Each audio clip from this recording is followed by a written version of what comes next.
Lakecia Benjamin.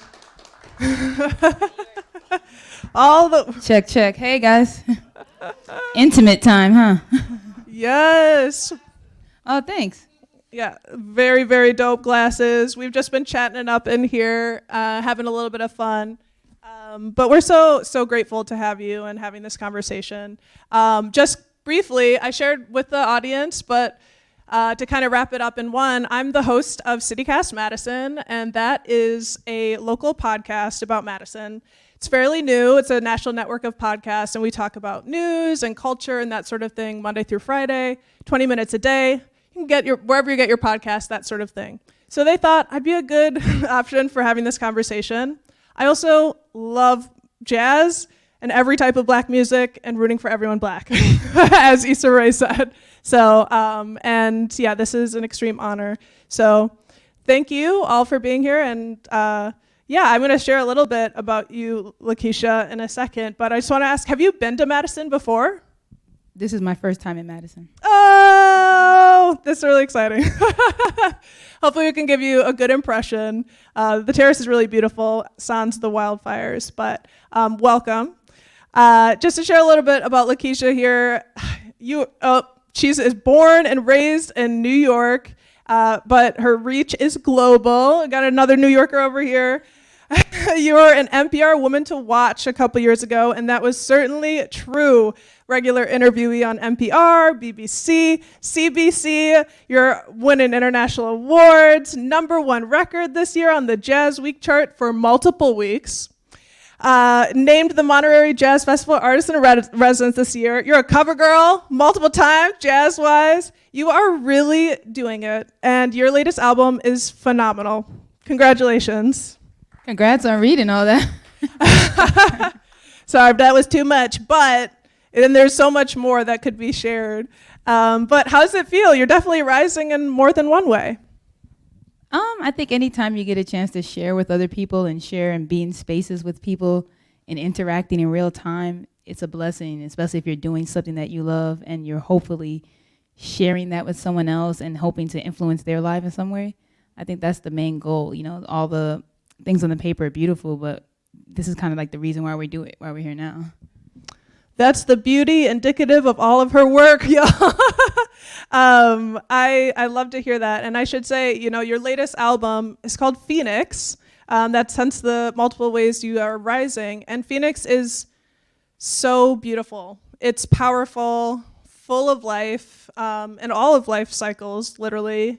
And it's inspired by, in part, something tragic that you went through. Can you tell us about what happened? In my life or just in general?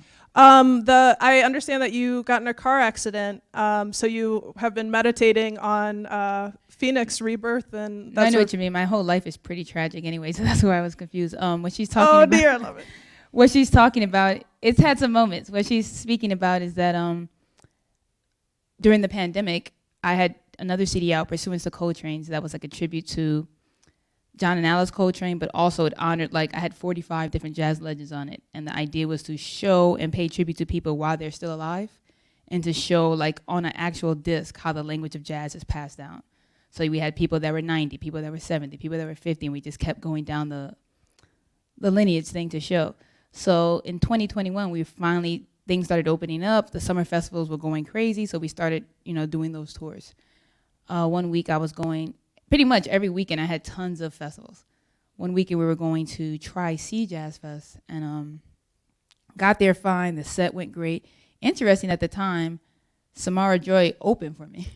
Ooh. She went, and then I went, and then it was a whole line of people. So they kind of put you in your age, honestly, how they feel like your clout you deserved. So we had a great gig, and then welcome. Hello, welcome. We had a great gig, and I actually made a joke. I said, we should watch out when we have gigs that we feel like transform the audience, because that's usually when you hear like, oh, John Coltrane, Elvin Jones died on the drums when it was an amazing gig. So they were all laughing like, oh, ha, ha, ha. And sure enough, I later that night drove from Ohio back to New York. So about 4 hours in the drive, everything was fine. I had stopped, but the gas station wasn't opened. And I said, I'll go to the next one. And I was listening to some Kenny Garrett, pretty vibing out. On this side of the view, if you're driving, was like a mountain. So if you fall off of that, you're kind of over the cliff. On this side, it kind of went into the mountain. And sure enough, next thing I know, I'm singing this solo. Next thing I remember, there is blood all over.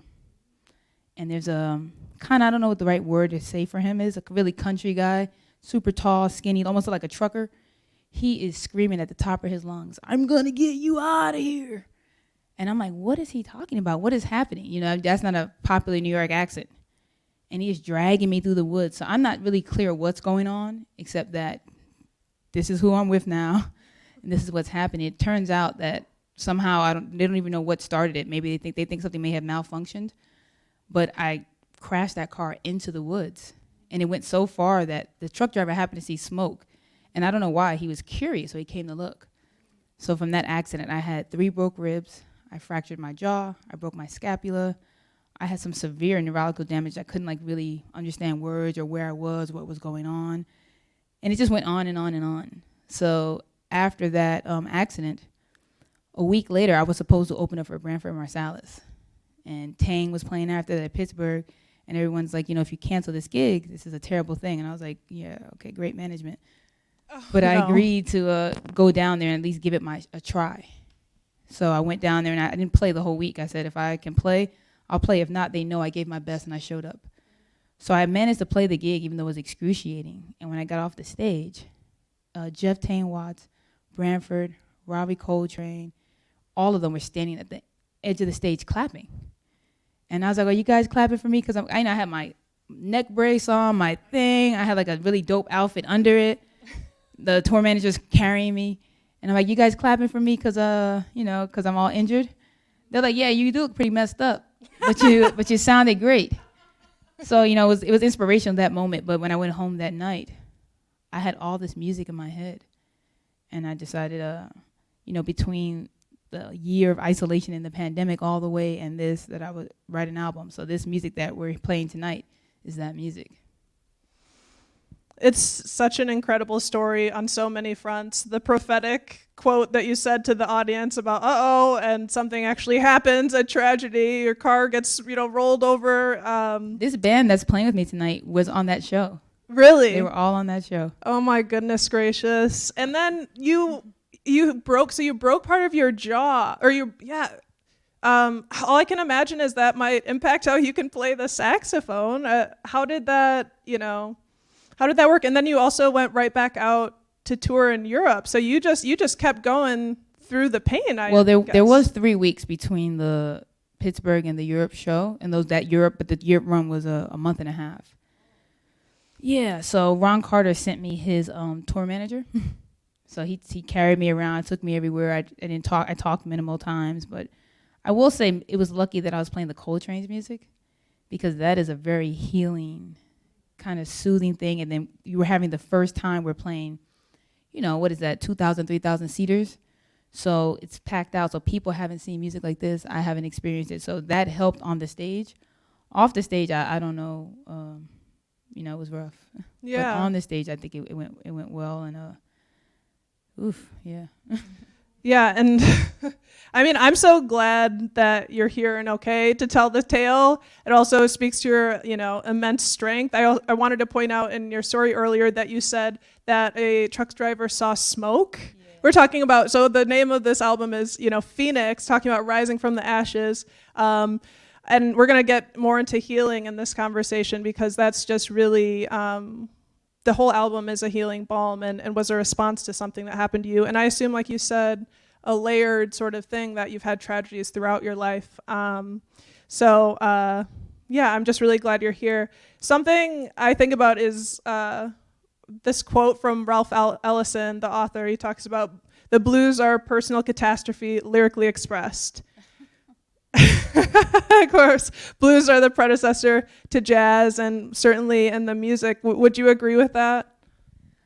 Say one more time. What did it say? The blues is catastrophe? What is it? Yeah, so Ralph Ellison says, that the blues are inherently autobiographical, and the quote, the blues are personal catastrophe lyrically expressed. I can hear where that's coming from, but I just don't believe that all music comes from trauma. I do believe there's ways, and everyone has a different story to tell. I kind of rather go, Duke Ellington says, the blues is the roots and everything's the fruits. Ooh, okay, stepping it up. Oh my gosh, the blues are the roots, And everything else and is everything the fruits. else is the fruits. I love that. Well, I just was thinking about your instrument as a voice and listening to the album and really feeling through the messages that you're trying to share. I did want to ask, how are you doing now? Now it's better. I will say it did take till this year, the top of this year, I still wasn't able to kind of raise my arm. And now it can go up there. It's not nearly as much as this one, but I will say I'm at 90%. That's what I Wow. would say. 90% is where we are. Oh, so grateful, and yeah, it's just so. It's a lot that you went through, but then immediately to have music in your head and things you wanted to write down. I really love that. Can you talk a bit about how that experience and the loss of that time you were in the prime, just an incredible album that you were sharing with the public, the Coltrane's, and then you got this injury. Like, how did that play into your new album, Phoenix? Like, in terms of any concrete examples? I think the injury inspired the music so much for me to come from a place, but when I did the Pursuance to Coltrane's, I mean, I don't know if you guys know that I had Gary Bartz, I had Dee Dee Bridgewater, I had Reggie Workman, Ron Carter. I had so many of them in one space, and because that was pre-pandemic, they were all in the same studio. We did 2 days there, and I got to watch these guys just love each other, stay past their song. So after that project, I decided I wanted to do more work that I kind of feel like is legacy work. I don't want to record albums and just travel and hope they go well and try to get Grammys. I want to do something that if, we don't know the day that happens, whenever you leave this place, that some other generation can look back on and see kind of a step-by-step of where I was, who I am, and almost like take that in and then move with that information and move forward. So that's the kind of albums I'm looking to do. I'm not looking to do anything that's just going to get me some accolades. So when I moved, I was trying to move from there. Just after you do such a major project like that, what's next? And then that's when that music and stuff came, because I had been talking a lot during the pandemic on Zoom to Patrice Rushing. I had been texting a lot with Diane Reeves. I had And these are contributors on the album. Yeah, I had, I was seeking out Sonia Sanchez. I was looking for people because they had so much time. I was like, this is the perfect time to build bonds and relationships and mentorship, because this is the first time Patrice Rushing can't say, I got somewhere to be. I know you don't. Nice try. And when they get to a certain age, they want to share, and they're looking for younger people to come chase them down. They like that kind of history thing. So I was already in talks with them and having them in mind for doing the project. And I had already asked Terry to be the producer. Terry Lynn Carrington is the producer of the CD. And I just felt I wanted somebody that was going to be extremely hard on me and really force me to get out of my box, but I would also respect her opinion and experience. So I guess with the albums now, I'm looking to learn. I'm looking to grow. I don't have the guests so that I can get on the radio and top plays. I have the guests so that I can form a mentorship for the rest of my life. It's like now Pursuance is gone, but now I can call Dee Dee Bridgewater any day of the week. Now I can call Gary Bartz. So I'm looking to do the same thing with these guests and to keep growing and expanding, almost like sharing, but also at the same time, as I'm getting, I guess, some shine on me, now regular people that wouldn't know, let's say I don't know who you wouldn't know, but if they didn't know Wayne Shorter, now they're going to look and see who's Wayne Shorter. He just passed, but now it can bring a younger audience to see why would she have this man on this album speaking?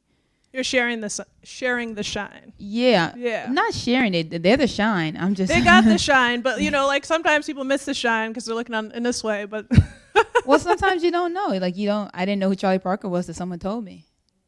So maybe someone 18 is listening, and they're like, "Who's Wayne Shorter?" And then they hit Google, and then it comes up for them to see. Absolutely. So I think that's my goal, to make sure that these older artists get their credit, and that I can still learn and get the mentorship. Well, I have to admit, I did Google some of them. So you already have gotten one. But yeah, one I did not need to Google was Miss Dr. Angela Davis on your first track. Man, there are a lot of messages embedded in this album, and I'm just really curious, what kind of statements, if any, are you trying to make? It certainly does seem political in many different senses in a beautiful way, and the one that's resonating with me most right now after hearing your last answer is political and bringing community together, the communal healing and resistance to obviously the tragedies we all face in the pandemic, but also, personal, tragic, lyrically expressed. Yeah, I know what you mean. I think that whenever you add Angela Davis and a Sonia Sanchez, it is easy to interpret the message as political because that's what they stand for. So by bringing these different guests and when you think of Patrice Rushen, you have an idea what she stands for. So putting them on the tracks wasn't necessarily to highlight that I want it to be political, but it's going to force you to deal with that demographic that needs to be heard. Putting Wayne Shorter on there forces you to deal with that demographic. So there's no message on the album. Like, I'm not trying to highlight, let's say, for sure, like, the album starts with the sirens. It starts with the sirens because that's how I woke up, to hearing the sirens of the ambulance coming to get me. But I also wanted other people to see that in any part of the world that you're in, most people were waking up to sirens during that 2020 time, like whether it was the COVID ambulance, whether it was like here's a school shooting, whether it was a police violence thing, was you just going to Walmart and someone shooting up the Walmart. So I felt that everyone could relate to these different things. And if I was to add people to the album that everyone could relate to in their own way, they would feel personal to it. Like some people when they interview me, like they want to talk about the political messages of Angela Davis. And some people want to talk about Diane Reeves and why is that song Mercy? Why is it about healing? So I guess I just wanted to find something for everyone. And just having Angela Davis in general, her and I think Wayne Shorter, but maybe even more her. When you hear that voice, you know who it is. You know who it is, you know what it stands for. And I was really looking for someone to announce all of the women guests on the album because it's the first time I've ever had an album with all women. So I wanted someone that really meant something to somebody to say, here they come and here they go. But because it's her voice, we're all going to go to that place, I mean, it's a powerhouse. You're talking about trying to challenge yourself. You've set yourself up so high. There's so much there and so much diversity. Like you said, a lot of people will be able to relate personally to different songs and different messages within. And I mean, we're talking about politics. That word just really kind of muddies things up, doesn't it? Political. But there's a lot of senses of it.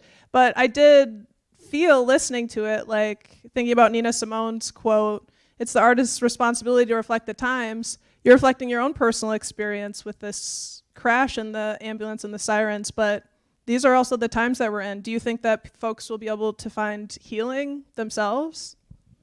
I hope so. If you don't find healing, then you find anger. And anger is a reactionary emotion. It's not the real feeling. The real feeling is hurt.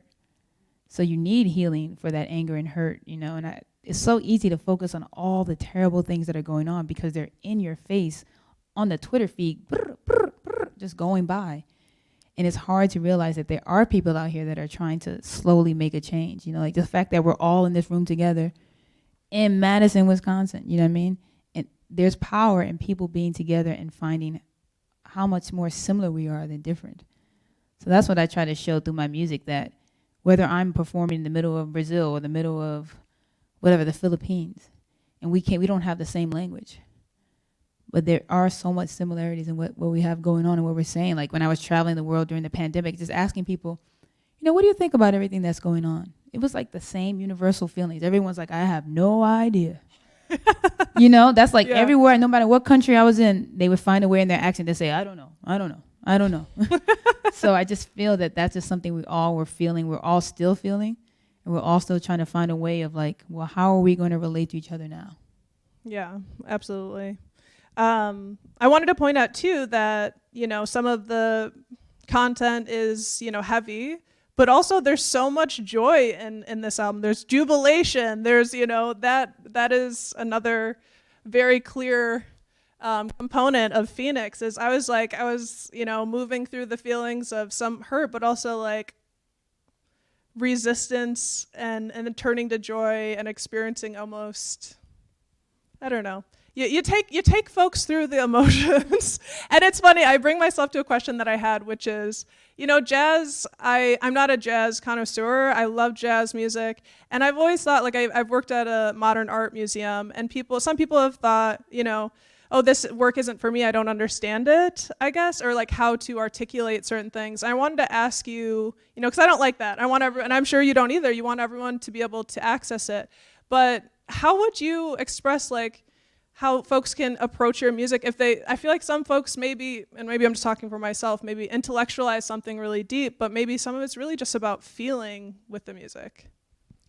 Yeah, I guess you just gotta I guess the labels, it's the labels that kind of throw people off. And jazz has, to its detriment, made a long tradition of almost making music for the musician. So like it's an intellectual experience, you know, like they stay quiet on the stage. The audience, they tell you to come in, cut your phones off, stay quiet, shh, you know, and that's just, every other music is not telling you that. It's telling you to engage. I guess classical music, they do tell you to shut up in there. I totally got told to shut up in the Met, and they shut me down. But I guess because you know what I feel, it's not like it's intentional.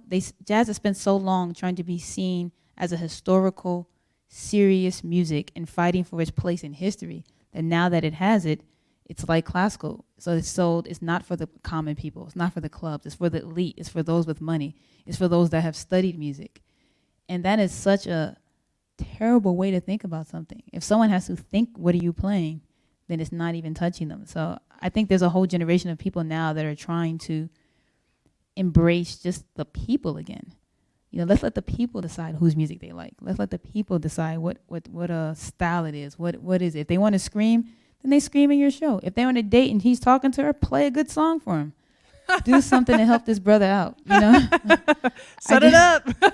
Yeah, I just feel like we're here actually for the people. So I think that can be, I do think there's a big change going on right now. Like, you know, let's say Samara Joy, right? She's singing completely old standards, but still going viral in a new world. Probably because people don't understand how that sounds coming out of her mouth, but it's still, you can't argue that a younger generation is listening to it.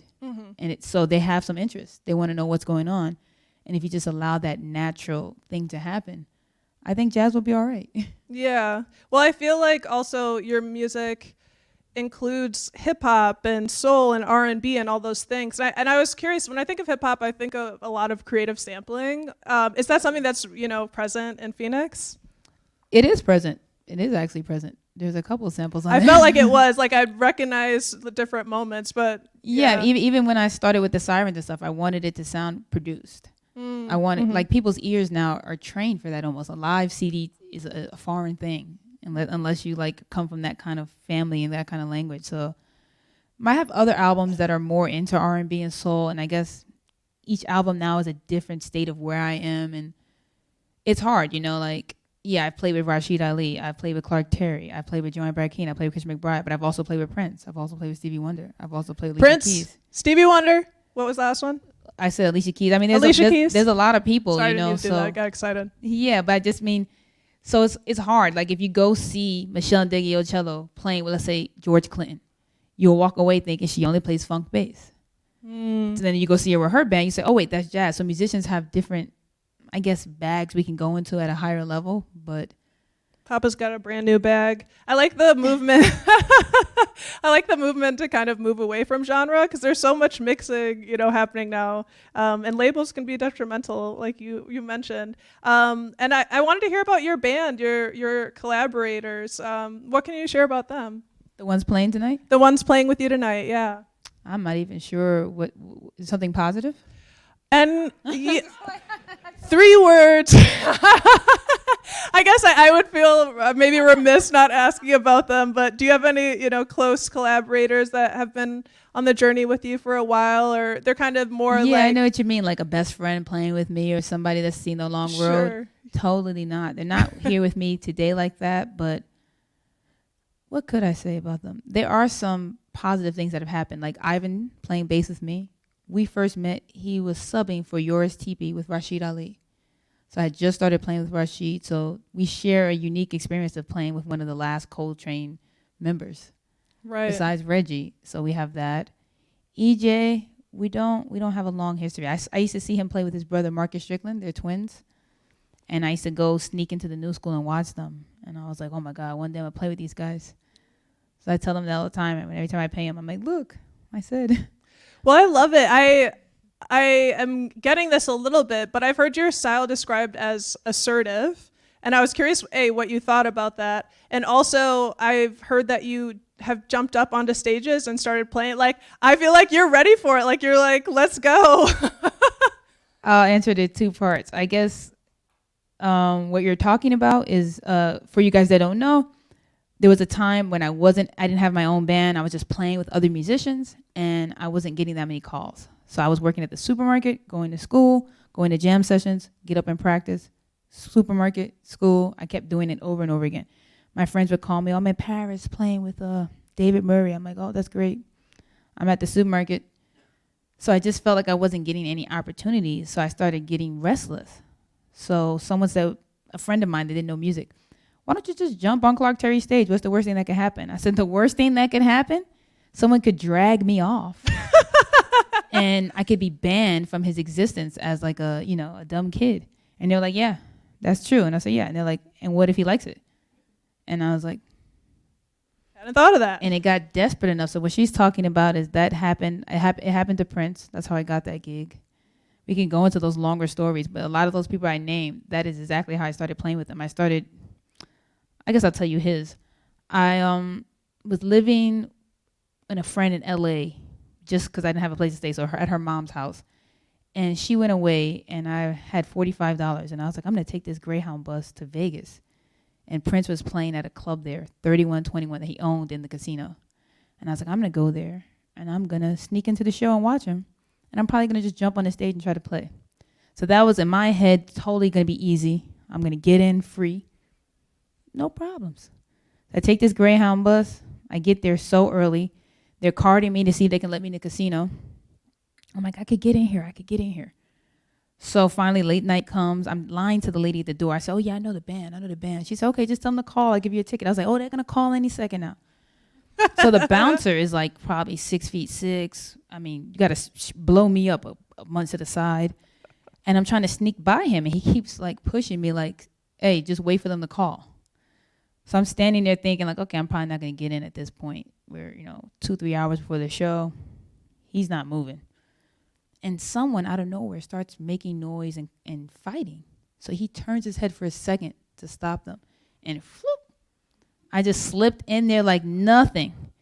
I slipped in and I was straight ahead. The whole room was empty. So I was like, I got to get to the front. I'll put my sax on the stage. And then I have to kind of hide because they're going to notice this room was empty. And the one girl that's been out here lying. So I kind of hid a little bit behind the DJ booth talking to her. And she was like, yeah, I'm trying to DJ. I'm like, all right, no problem. Fills up. After a while, Prince comes on. He's playing 3 songs. It's the most amazing show I'm watching. I'm like, damn, Prince is killing this. I look up at the horn section. I see a friend of mine from Jersey. I'm like, oh, my God. So I text him. I see you up there, blah, blah, blah. He doesn't write anything. So I'm like, okay. He stopped the 3rd song. I grab my sax on the stage. I'm like, I'm going to do it right now. So as soon as I'm assuming they're going to start up some kind of funk beat, late raspberry beret, something. And I'm going full throttle. Grab my sax. Somehow he grabs a guitar and starts singing like solo Purple Rain. So I was like, whoa.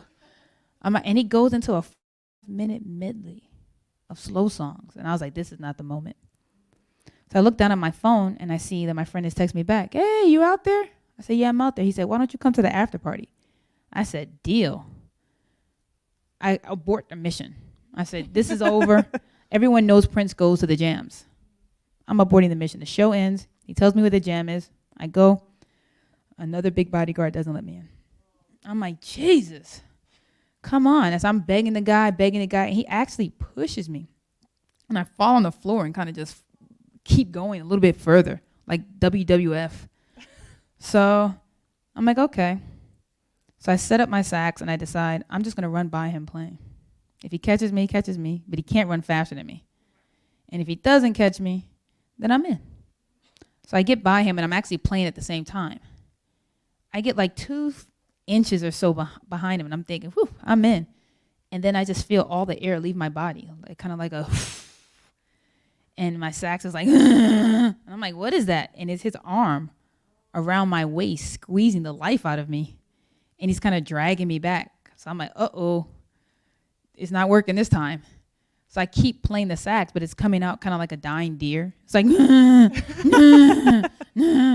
but it's making so much noise. The people in the audience look over and they're like, hey, leave that girl alone. And I'm thinking, yeah, leave me alone. Leave me alone.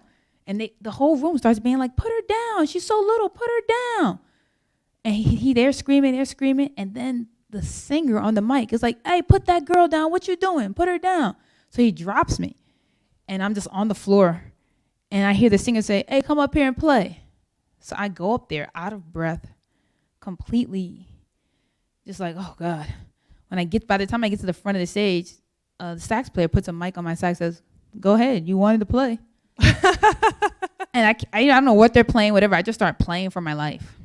Audience goes crazy. The band goes crazy. They say, hey, stick around and play. Stick around and play. End of the night, I'm like, whew, I know Prince saw that.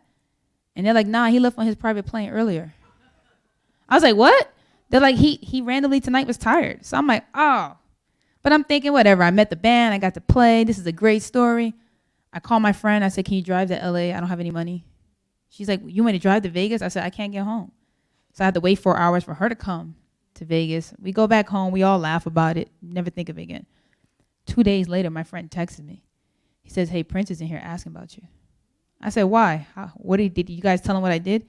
He goes, no, he has insomnia. He's been on the blogs, and they've been saying some little girl came to the show honking around, and that's all they keep saying. So he wants to know if you can play. And I was like, what did you say? He's like, I said, yeah, but the sax player is kind of not feeling it. I said, oh, man, he's a hater. He said, totally. I said, all right, well, do what you can. Next day, here comes the manager. Can you fly to Vegas? I said, for what? Just want to hear you out. I said, you going to pay me any money? You going to fly to Vegas or not? I said, I'll go to Vegas. Let's go. So that's how we started. It's incredible. It's incredible. And just like so representative of the resilience. I think a brother over here in the purple. We do. Yeah, we got a question. To figure out what's going on. How long ago was this? You asked me 2 questions. You only get the answer to one of those. So I can help you out with that. But just so I make sure to get the question on the mic. It was asked how long ago did this happen, to get perspective? Probably 2010, I would imagine. 3121. I mean, we just have to go back to 3121 days. That's the club. First of all, I don't know if you know a lot about Prince. 3121 is his brand, his everything. But he made a club called 3121, and he had a whole residency there forever. Well, it's just so fun to see someone who is. Oh, there's another question. Yeah, she wants to go say for something. it. And so the question, just quickly, is she mentioned the new school. Is that where you studied? Yes. The time where I was talking about with EJ, I was still in high school. I went to LaGuardia High School, which is in New York. So I would go by the new school because they're trying to see if you can go to college and can you make it, and just see like the kind of talent that was there.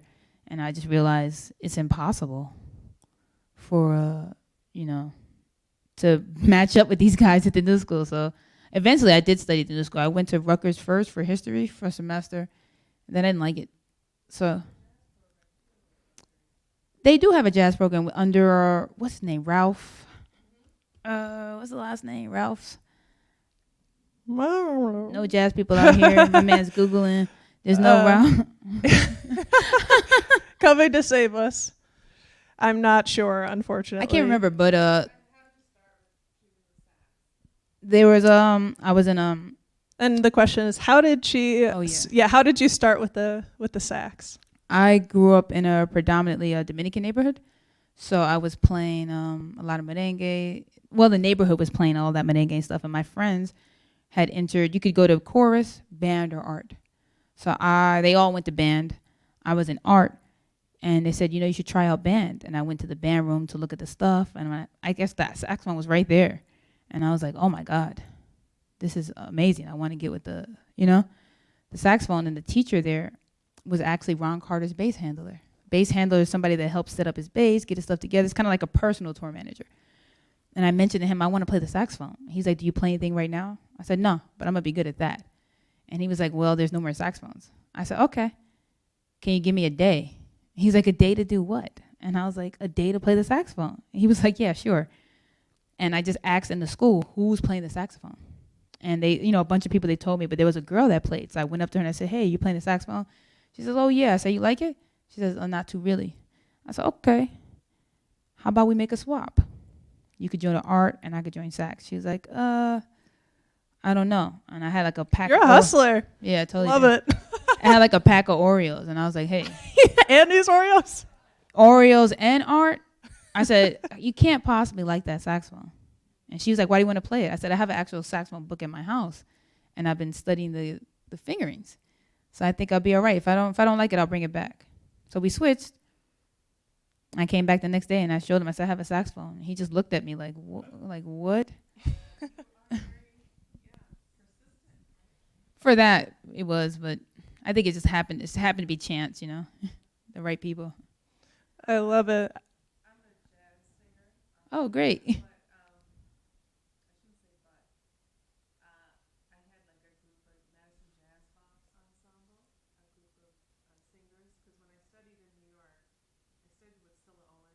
Okay.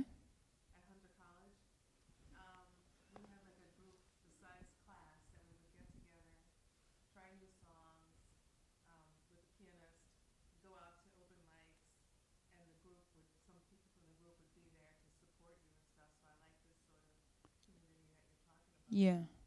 We did that in Madison pre-pandemic. We went to senior living places and we played. I played the standards. Some people played blues. Some people played like Broadway tunes and stuff. So we always had a nice show and stuff. Kind of like music therapy or like shows that gave people therapy? It's a concert Mm. game. And so a lot of the residents would come up and say, oh, this is the music I remember when I grew up, and they wouldn't know what they ate that morning, but they remembered, this music from long ago. So music and therapy is very important to me. But I always wanted to pursue it more professionally, and I just didn't know how to do it, besides going to school. You still alive? So it sounds like we have a question here from someone who's, dedicated a lot of time to her art and her craft and jazz and always wanted to pursue that path professionally. And it felt like the only way to do it was to go through school. What do you think about that? If you are young and up and coming, absolutely, because you have to make a clique of people that are kind of going to follow you the rest of your life for calls and gigs. Yeah, but I'm just saying, just if you're just starting, like, if you want somebody to get to know you. But I am a big believer that you can make anything happen at any time. And I know people say that all the time, like, oh yeah, name it, claim it, you're going to think it's going to happen. And I do believe that if you think those thoughts, but then you are relentless until the day I die, I will not stop. When somebody even hears you say that, they immediately go, they're like, she's not going to stop. And when they feel that, they eventually, Reggie Workman told me once, and it was terrible. I called him to talk to him, and he was like, oh, he got the NEA Jazz Master Award. And I was like, oh my God, I got to take you out. He's like, yeah, take me out. So I go to meet him downtown, and he's talking about it. And as I'm helping him clean his office, because his whole life is kind of unorganized. So I'm helping him clean his stuff before we go. And he's like, one day when you turn 82, you'll get the NEA award too. And I was like, oh, hell no. Like, just the way he made it sound. I was like, wow, so this man has really, and then he said he got tenure at school. So I was like, he has waited all this time. And he told me, he's like, you know what the trick is? I said, what? He said, it's to be the last person standing. And I really didn't like that story, and that's why I made that Pursuance album, to try to get people more into understanding who the elders were. But I did think that he had some truth in that. Like, whenever it happens for you and whenever God says it's your time, it's your time. Don't let anybody say Sharon Jones, Gregory Porter. It happens when God says it's time, as long as you stand up and fight for it. I think vocalists are very much solo, as opposed to instrumentalists that have Yep. Mm-hmm. a lot of vocalists, just do their thing. And they alienate you guys. They kind of say you're vocalists, not musicians. you're a vocalist. Sounds like you have to find the community and then claim it. It's funny. Jump on the stage. Jump on this stage. That was my first thought too. I was like, first off, you better get to a concert. You know, get up there. You know what's weird now? Even though, because I've been telling these stories and magazines are picking it up, so everywhere I go, the people know, like, oh, it's the girl that's jumping around on stages.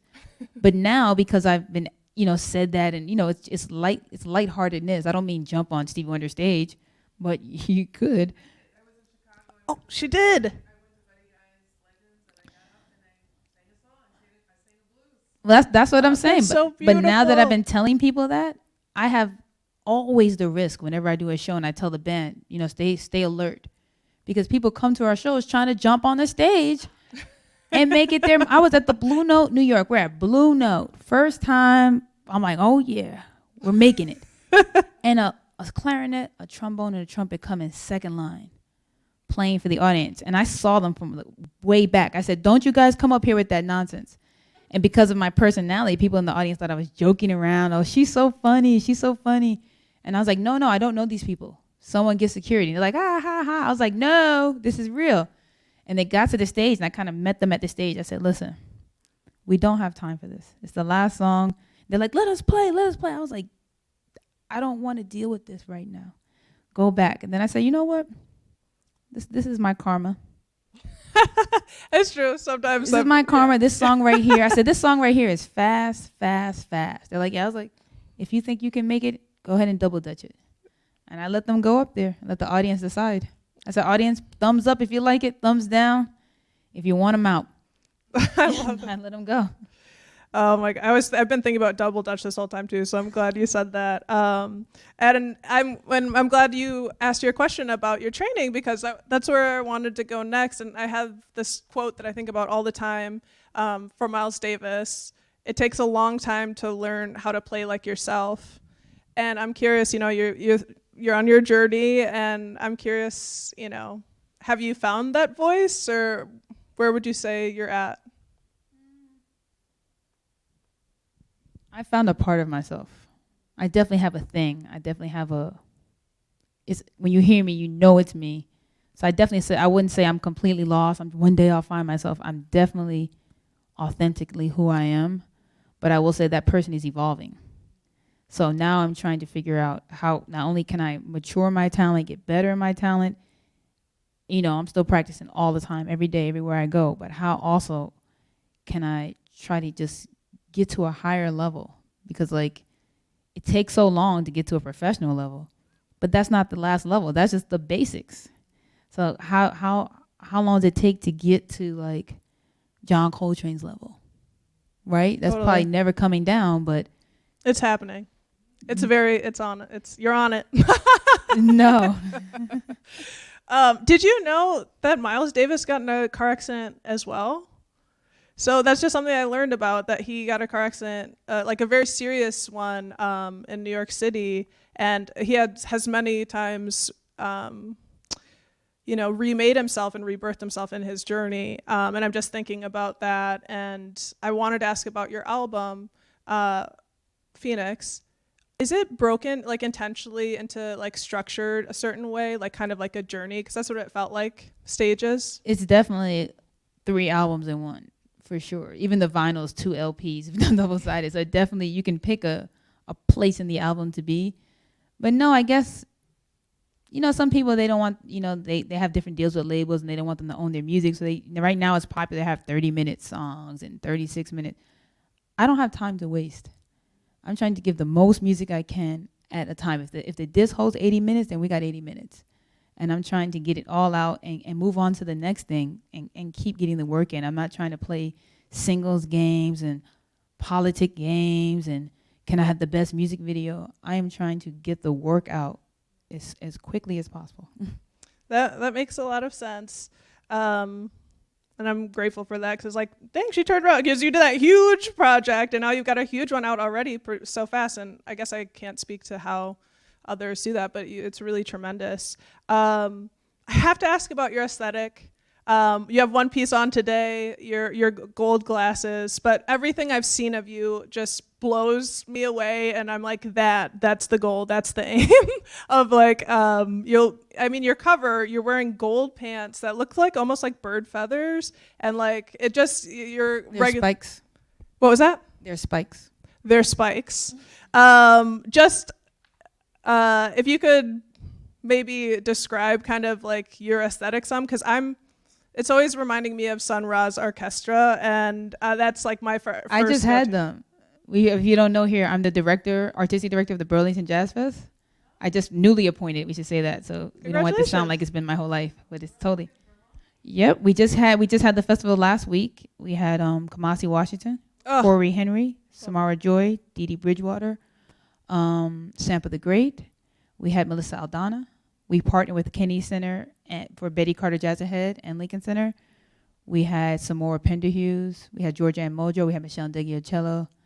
We had a bunch, and then we had several local acts that we wanted to show how amazing they were and stuff like that. So it was a big deal, but I don't even remember the question anymore. But I just wanted. No, I was so excited. I mean, that was really a fun answer, regardless. But I saw you had just met. You just met he just turned 99. Marshall, that's why. Yeah. I didn't just meet him. I actually had played in the Sun Ra band maybe 5 or 6 times when he was right now he's still having the vertigo thing, but he's gone through times where he's had a hard time playing consistently, so he can solo and lead, but he wanted some support. So I have a couple friends in the band that were my teachers.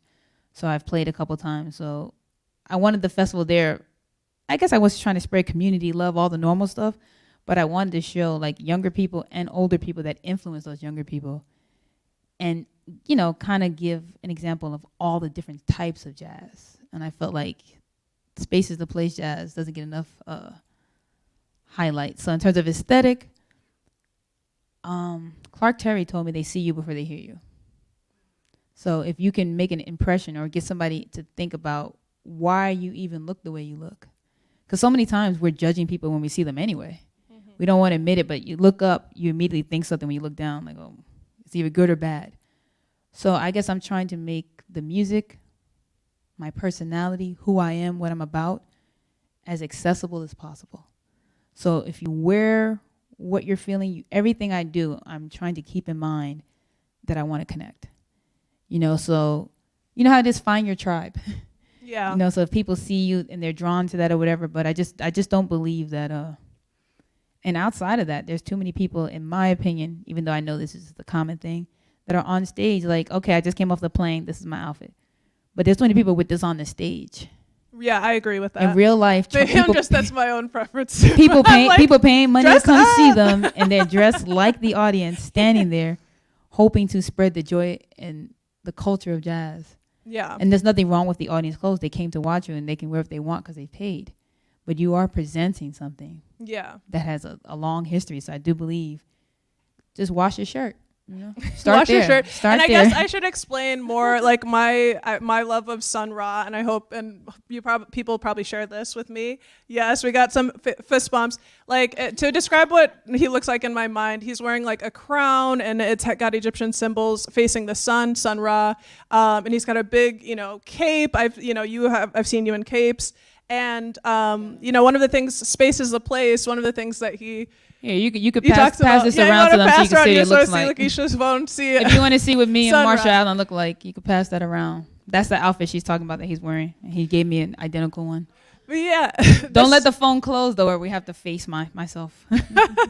But this movement for Afrofuturism, this idea that Black people have a place in the future where they're thriving and that sort of thing. That's not my normal wear. I could let me just make it clear. I would never just pick that. It would be a lot tighter.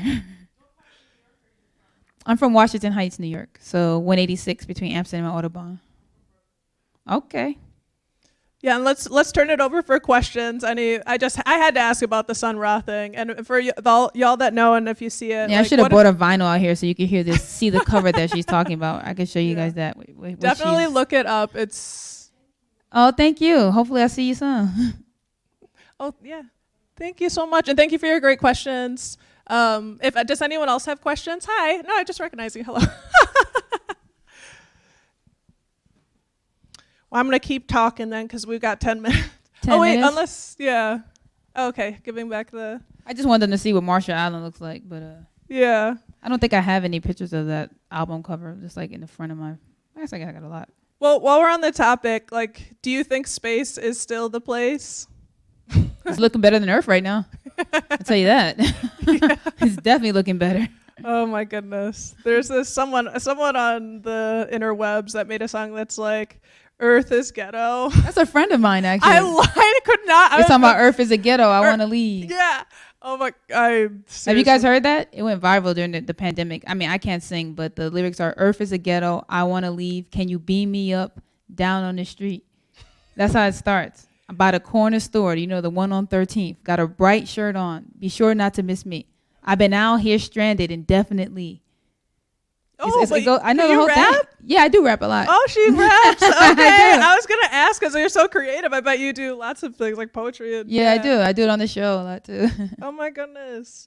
Well, you definitely are staying booked and busy. You are off to Monterey Jazz Fest next. You got so many shows, tours coming up. Like, what's next for you? Yeah, I am exhausted. Oh dear, yeah. You're right. I am the artist in residence at the Monterey Jazz Fest. So they're having their summer camp with their kids next week. So they intend for me to be there. So we hope that happens. Then on July, I think 2nd, we start a Europe tour that goes all the way into August. So it starts in Copenhagen. I think the last place is in Italy. And we're going to go through the spectrum, Umbria, North Sea, all the things that we never played that you want to play. And then we come back. I think we have 2 days off and we play Newport.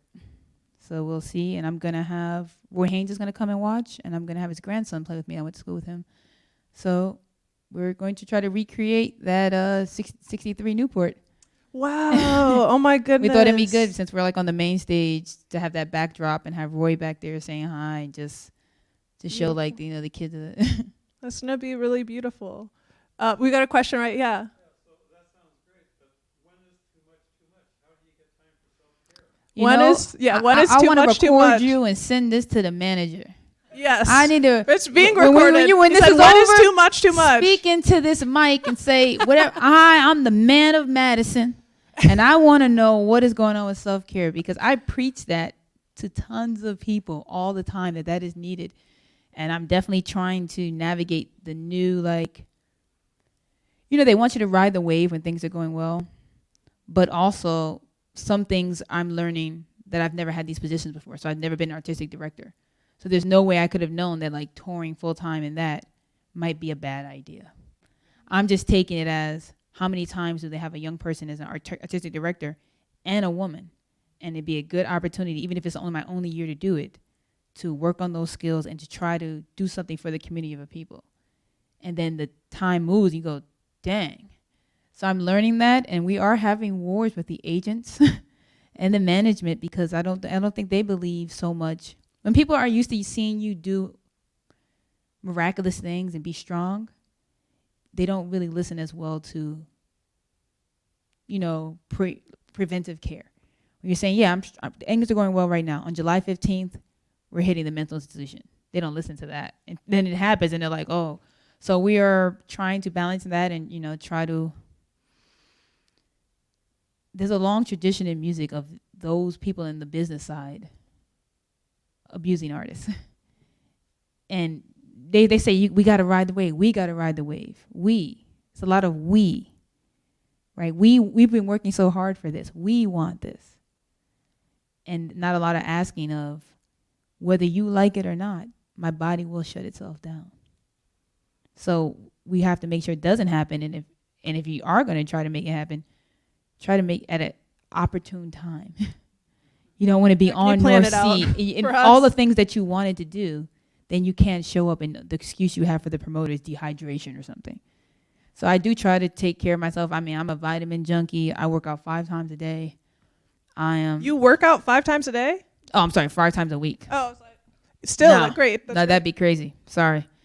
But I am trying to do what I have to do to keep my mentals together, to keep my body together. But we are currently in a struggle because I'm realizing, like, even on the saxophone, if you have 10 days back to back, I tend to play like it's the end of the world every night.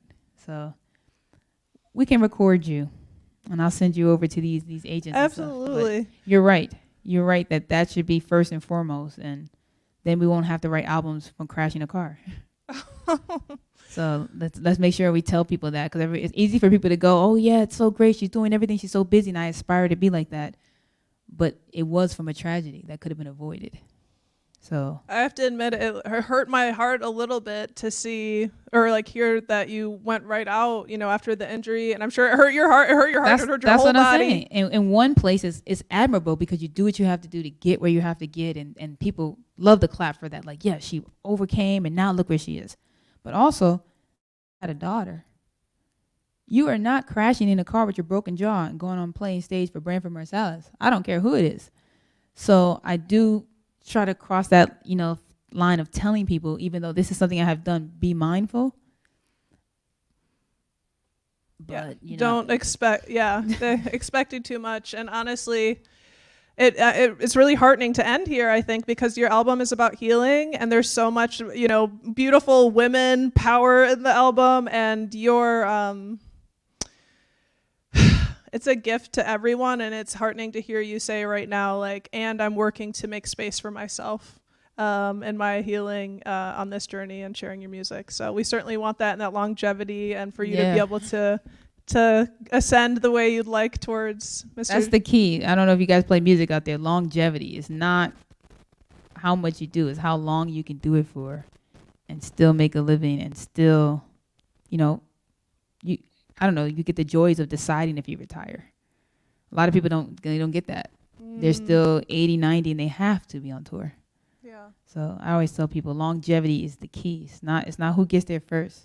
It's who gets there. It's going to be you. It's going to be you. I'm betting on you. Does anyone have any last questions before we let Lakecia free? Well, I was a little curious. You're outside this community for a long time. You obviously pushed your way through.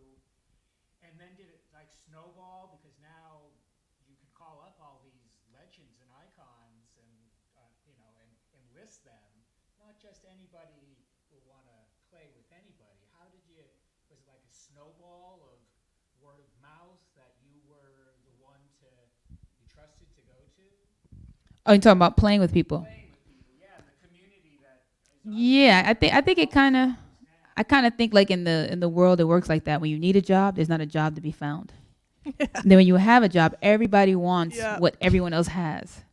So I do think in a way like, with you play with Clark, and then someone sees you play with Clark, and then they say something, but then somebody else knows, oh yeah, I've seen her play with one of your teachers. Sometimes that's why if you're very young, you do need to go to school, because those teachers are more helpful than you think. Like if you have a student, a lot of them, they were sending me off to, sub with John Higgs or sub with Gary Bartz or something, because they couldn't make it, and they know I can go for free, and I'm always available. So I'm getting those experiences. I would say a little bit of that. More in the R&B world, I became like the leader of the horn section. So I'm the sax, but the trumpet and trombone, I run them.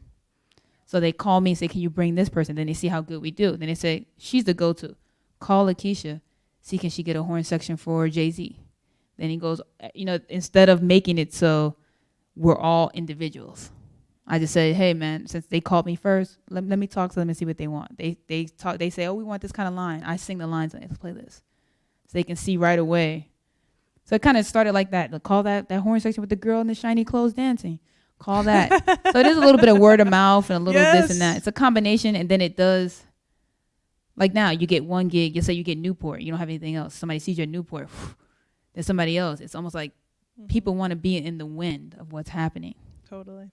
Well, we're so grateful for your success and that it brought you here, and it's gonna be an amazing show tonight, and we're grateful for you giving us your time and sharing a little bit. Thanks for everything. Thank you guys for coming on a nice sunny day. Thanks.